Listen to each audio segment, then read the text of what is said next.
بیان کیا جاتا ہے کہ بنی اسرائیل میں ایک شخص رہتا تھا جس کی بیوی نہایت حسین تھی، جس پر وہ اسرائیلی فریفتہ تھا۔ چنانچہ جب اس عورت کا انتقال ہو گیا تو اس اسرائیلی کو بڑا قلق ہوا اور ایک مدت تک وہ اس عورت کی قبر پہ بیٹھا روتا رہا۔ اتفاقاً حضرت عیسیٰ علیہ السلام کا ادھر سے گزر ہوا تو انہوں نے اس اسرائیلی کو پریشان حال دیکھ کے اس کا سبب معلوم کیا۔ جب اسرائیلی نے اپنا واقعہ بیان کیا تو حضرت عیسیٰ علیہ السلام نے دریافت فرمایا، کیا تو چاہتا ہے کہ میں تیرے لیے اس کو زندہ کر دوں؟ اس نے عرض کیا کہ ہاں حضور، میں یہی چاہتا ہوں۔ چنانچہ جب حضرت عیسیٰ علیہ السلام نے اس قبر کے مردے کو آواز دی تو قبر سے ایک حبشی غلام، جس کے ناک کے نتنوں، آنکھوں اور جسم کے دوسرے سوراخوں سے آگ کی لپٹیں اٹھ رہی تھیں، حضرت عیسیٰ علیہ السلام کو دیکھتے ہی غلام نے کلمہ پڑھا کہ لا الہ الا اللہ عیسیٰ روح اللہ۔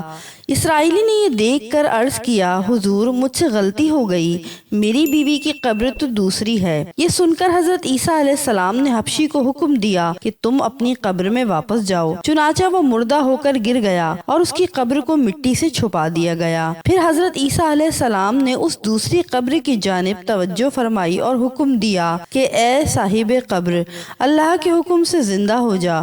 چنانچہ قبر پھٹی اور اس سے ایک عورت سر سے گرد جھاڑتی ہوئی باہر آ گئی، جس کو دیکھ کر اسرائیلی نے کہا، یا روح اللہ، میری بیوی یہی ہے۔ اور حضرت عیسیٰ علیہ السلام کے حکم سے وہ اسرائیلی اپنی بیوی کو ہمراہ لے کر واپس ہونے لگا، مگر عرصے سے جاگا ہوا تھا، اس لیے اس پر نیند کا غلبہ ہو گیا، اور اس نے اپنی بیوی سے کہا کہ تیری قبر پر گریہ زاری اور بیداری نے مجھے ہلاک کر دیا ہے، اس لیے میں چاہتا ہوں کہ کچھ دیر آرام کر لوں۔ بیوی کہنے لگی کہ ہاں، آپ آرام کر لیجئے۔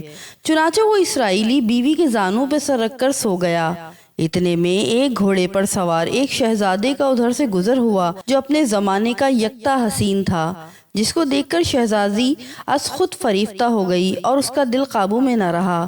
اس نے شوہر کا سر زانوں سے نیچے رکھا اور فرط محبت و غلبہ عشق سے مجبور ہو کر شہزادی کے سامنے جا کھڑی ہوئی۔ ادھر جیسے ہی شہزادی کی نظر اس پر پڑی، وہ بھی اس کو دیکھ کر اس پہ فریفتہ ہو گیا اور عورت کی خواہش پر اس کو اپنے گھوڑے پر بٹھا کر لے گیا۔ چنانچہ اس کے شوہر نے بیدار ہو کر اپنی بیوی کو نہ پایا تو نہایت پریشان ہو کر اس سے ملنے کی تدبیر سوچنے لگا، اور سوچتے سوچتے آخر کار اس کے نشانے قدم پہ چل کر اپنی بیوی کو تلاش کر لیا، جو کہ شہزادے کے پاس پہنچ چکی تھی۔ اس کو دیکھ کر اسرائیلی نے شہزادے سے عرض کیا کہ یہ میری بیوی ہے، آپ اس کو چھوڑ دیجئے۔ ابھی شہزادہ کچھ کہنے بھی نہ پایا تھا کہ اس عورت نے کہا کہ میں تیری بیوی نہیں بلکہ شہزادے کی لونڈی ہوں۔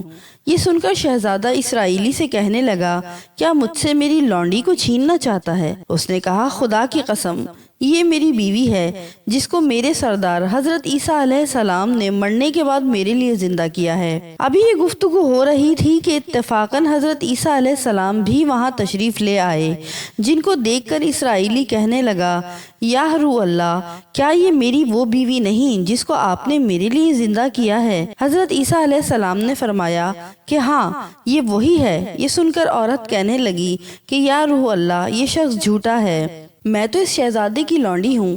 حضرت عیسیٰ علیہ السلام نے فرمایا، کیا تو وہ عورت نہیں جس کو میں نے اللہ تعالیٰ کے حکم سے زندہ کیا ہے؟ عورت نے کہا، یا روح اللہ، باخدا میں وہ نہیں ہوں۔ اس کے بعد حضرت عیسیٰ علیہ السلام نے فرمایا، جو جان خدا کے حکم سے میں نے تجھے دی ہے اس کو واپس کر دے۔ یہ سنتے ہی وہ عورت پھر مردہ ہو کر گر پڑی، اور حضرت عیسیٰ فرمانے لگے کہ جو شخص ایسے آدمی کو دیکھنا چاہے جو کافر مرا تھا اور زندہ ہو کر ایمان لایا، تو وہ اس حبشی غلام کو دیکھ لے جو پھر ایمان کی حالت میں مرا ہے، اور جو کوئی شخص ایسے شخص کو دیکھنا چاہے جو مومن مرا تھا پھر اللہ نے اس کو زندہ کیا، وہ کافر ہو کر حالت کفر میں مر گیا، تو وہ اس عورت کو دیکھ لے۔ اس واقعے کو دیکھ کر اسرائیلی نے قسم کھائی، اب کبھی نکاح نہ کروں گا، اور میدانوں کی طرف نکل گیا جہاں اللہ تعالیٰ کی عبادت میں مصروف رہ کر اسے موت آ گئی۔